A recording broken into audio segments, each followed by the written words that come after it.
بالکل اسی طرح سمجھ لیجئے، ایک بات یاد آئی ہے، حضور فرماتے ہیں کہ جس طرح کان لگا کر اللہ قرآن کو سنتا ہے کسی چیز کو نہیں سنتا۔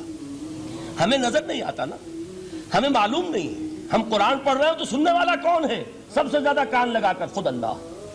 یہاں اس لیے مجھے یاد آیا کہ ابو موسیٰ اشعری کو کیا پتا تھا کہ کون سن رہا ہے؟ وہ اپنی کیفیت میں نماز میں تہجد میں قرآن کی تلاوت کر رہے تھے، اور ظاہر بات ہے ان کے گھر ایکڑوں میں بنے ہوئے نہیں تھے، ایک ایک کمرہ، ایک ایک کوئی حجرہ، ایسے ہی تو گھر تھے نا صحابہ کے، لہذا حضور پاس سے گزرے، آواز آئی، کافی دیر سنتے رہے۔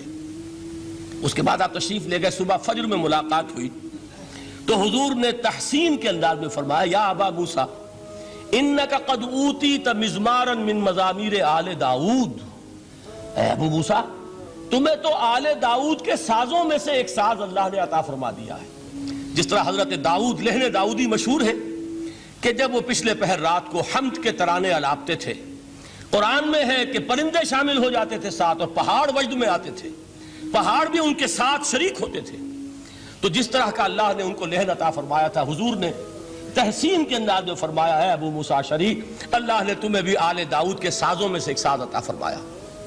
بہرحال قرآن مجید کا جو یہ میوزک ہے، قرآن کے الفاظ کا جو حسن ہے، جہاں تک حسن معنوی ہے وہ تو ہر لفظ میں ہے، لیکن یہ حسن ظاہری، حسن صوتی، حسن لفظی، یہ اپنے کلائمیکس پر آپ کو نظر آئے گا سورہ رحمان میں۔ لیکن قرآن میں یہ سورت اس اعتبار سے بھی ممتاز ہے، اس کی 4 آیات پر ذرا توجہ کریں گے، عجیب حقائق سامنے آئیں گے۔ جہاں یہ قرآن مجید کے حسن صوت اور حسن لفظی کی معراج ہے، وہیں اس کی پہلی 4 آیات میں 4 چوٹی کی چیزوں کا ذکر ہے، سب سے اونچی چیزیں۔ پہلی آیت کیا ہے؟ الرحمن، ایک آیت ہو گئی۔ رحمان کیا ہے؟ اللہ کا نام ہے۔ کبھی آپ نے غور کیا اللہ کے ناموں میں سب سے پیارا نام کون سا ہوگا؟ رحمان۔ کیوں؟ اس کا مادہ کیا ہے؟ رحمت۔ ہمیں سب سے بڑھ کر جس چیز کی ضرورت ہے وہ کیا ہے؟ رحمت خدا بندی۔ نام اچھی طرح سن لیجئے اس حضور کے قول کو۔ حضور فرماتے کوئی شخص جنت میں مجرد اپنے عمل کی بنیاد پر داخل نہیں ہو سکے گا جب تک کہ رحمت خداوندی دستگیری نہ کرے۔ کسی صحابی نے بڑی ہمت اور جرأت کا ثبوت دیا کہ پوچھ لیا، کیا حضور آپ بھی؟ جب آپ نے فرمایا کوئی شخص داخل نہیں ہو سکتا جنت میں محض اپنے عمل کی بنیاد پر جب تک کہ رحمت خداوندی جو ہے وہ دستگیری نہ فرمائے۔ پوچھا گیا کیا آپ بھی؟ آپ نے فرمایا ہاں میں بھی۔ آپ اندازہ کیجئے کہ اگر محمد الرسول اللہ بھی رحمت خداوندی کے ضرورت مند ہوں تو تاب دیگراں چہ رسد، ہماری تو سب سے بڑی ضرورت رحمت خداوندی ہے۔ اب یہ رحمت جو ہے قرآن مجید میں اللہ تعالیٰ کی یہ شان 2 الفاظ کے ذریعے سے آتی ہے، رحیم اور رحمان۔ اور کوئی مادہ نہیں ہے جس سے 2 نام بنتے ہوں اللہ کے، لیکن یہ مادہ ہے واحد رحمت کا کہ جس سے رحمان بھی ہے رحیم بھی ہے۔ رحیم صفت مشبہ ہے، رحمت دائم ہو جائے گی، مستقل ہوگی تو رحیم کہیں گے، اور رحمان اس میں رحمت کی ہے وہ شان ہے کہ جیسے ٹھاٹھے مارتا ہوا سمندر ہو، ہیجان کی کیفیت، طوفانی کیفیت، رحمت خداوندی کا طوفانی جوش، وہ ہے رحمان۔ آپ تو رہتے اس علاقے میں ہیں، آپ کو معلوم ہے عرب اگر بھوکا مرا جا رہا ہو تو کیا کہے گا؟ انا جوعان۔ پیاسا مرا جا رہا ہو انا عطشان۔ بہت غضبناک ہوگا غضبان، غضبان آصفہ قرآن میں آیا ہے، بہت غضبناک۔ رحمان جس کی رحمت جو ہے جوش میں ہے، ٹھاٹھے مارتے ہوئے سمندر کے مانند۔ تو یہ اللہ تعالیٰ کے ناموں میں سب سے پیارا نام۔ اب آگے چلیے، الرحمن علم القرآن، رحمان نے قرآن سکھایا۔ رحمت خداوندی کا سب سے بڑا مظہر، رحمان کی رحمانیت کا سب سے بڑا مظہر قرآن ہے۔ ان میں جو منطقی ربط ہے اس کو سمجھتے جائیے۔ اچھا آپ یہ سوچئے، جو علم بھی انسان کو حاصل ہوا وہ کس نے دیا؟ اللہ نے۔ سائنس کا علم کس نے دیا؟ اللہ نے۔ علم آدم الاسماء کلہا، وہ علم الاسماء جو حضرت آدم کو دے دیا گیا تھا ازل میں، یہ اسی کا ظہور ہے، یہ اسی کی ایکسفولیشن ہے جو ہو رہی ہے اور ہوتی رہے گی ابھی۔ اور دوسرے علم ہے وہ کس نے دی؟ اللہ نے دی۔ لا یحیطون بشیء من علمہ الا بما شاء، مخلوق میں سے کوئی اللہ کے علم میں سے کسی شے کا احاطہ نہیں کر سکتا مگر وہ جتنا اللہ دینا چاہے۔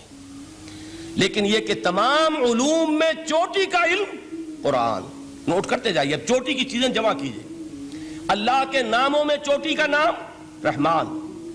اللہ نے جو کچھ انسان کو سکھایا اس میں چوٹی کا علم قرآن. خلق الانسان، انسان کو پیدا فرمایا. سوال یہ کہ حیوانات کو کس نے پیدا فرمایا؟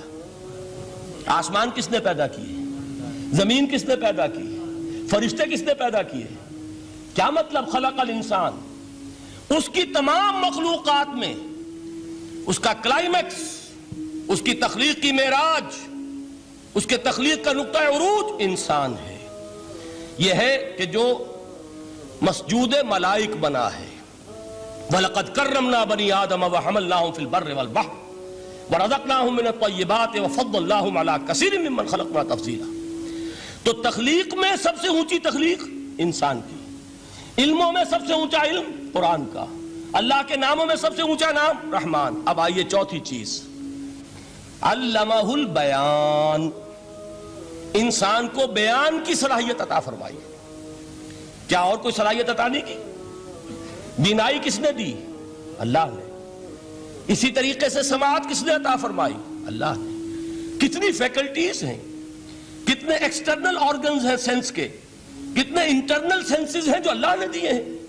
لیکن یہاں بھی سمجھ لیجئے جتنی فیکلٹیز ہیں ہیومن فیکلٹیز، ان میں ٹاپ کی فیکلٹی جو ہے وہ اسپیچ ہے، کلام ہے، بیان ہے.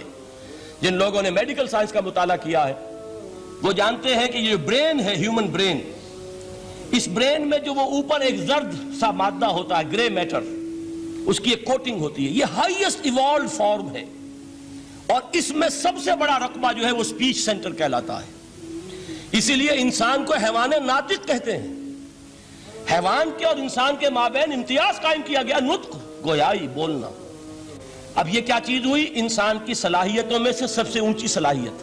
4 آیتیں ہو گئی نا. اللہ کے ناموں میں سب سے چوٹی کا نام رحمان.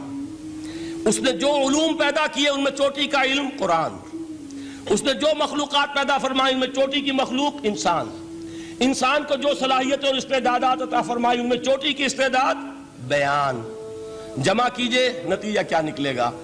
وہ نتیجہ ایک حدیث نبوی کی شکل میں سامنے آتا ہے. پہلی حدیث میں نے یہی پڑھی تھی، اس کے راوی کون ہے؟ عثمان ابن عفان. میں حیران ہوتا ہوں وہ قافیہ یہاں بھی موجود ہے، رحمان، قرآن، بیان، انسان، عثمان، عفان. باپ کا نام بھی اسی وزن پر ہے، عثمان ابن عفان. عن عثمان ابن عفان رضی اللہ تعالی عنہ قال قال رسول اللہ صلی اللہ علیہ وسلم. حضرت عثمان شہید مظلوم ذو النورین رضی اللہ تعالی عنہ فرماتے ہیں کہ اللہ کے رسول صلی اللہ علیہ وسلم نے فرمایا، خیرکم من تعلم القرآن وعلمہ. تم میں سے بہترین لوگ وہ ہیں جو قرآن سیکھیں اور سکھائیں. قوت بیان جو تمہاری ٹاپ فیکلٹی ہے، اس کا استعمال کسی گھٹیا کام کے لیے نہیں ہونا چاہیے. دیکھیے اردو میں محاورہ ہے کہ توپ سے مکھی نہیں ماری جاتی. توپ بنائی گئی ہے کسی بڑی شے کے لیے، مکھی مارنے کے لیے توپ استعمال نہیں ہوتی. یہ قوت بیان جو ہے، جو ٹاپ موسٹ فیکلٹی ہے ہیومن، جو فیکلٹیز ہیں ان میں سے، اس کا استعمال بھی ٹاپ موسٹ ہونا چاہیے. قرآن کو بیان کرو. وہ جیسے کہ علامہ اقبال نے کہا ہے، بلکہ غالباً ان کے قبر پر آس پاس جو اشعار لکھے ہوئے ان میں سے ایک یہ بھی ہے، اگر یک قطرہ خونداری، اگر مشتے پرے داری، بیابامن تو آموزم طریق شاہ بازی را. اگر تمہارے اندر ایک قطرہ بھی خون کا ہے اور مٹھی بھر بھی پر اگر اللہ نے دیے ہیں تو ہے میرے پاس آؤ کہ میں تمہیں شاہبازی کے طریقے سکھاؤں. اسی طرح جان لیجئے اگر اللہ نے قوت گویائی عطا فرمائی، اگر اللہ نے تمہیں حیوان ناطق بنایا، اگر اللہ تعالیٰ نے تمہیں یہ صلاحیت عطا فرمائی، اس صلاحیت کا مصرف دنیا کو نہ بناؤ، اس صلاحیت کا مصرف اللہ کے کلام کو پھیلانے پر اس کو صرف کرو. هي الحلقات تحفظني بآيات من القرآن، هي الحلقات تملأني بحب المصطفى العدنان.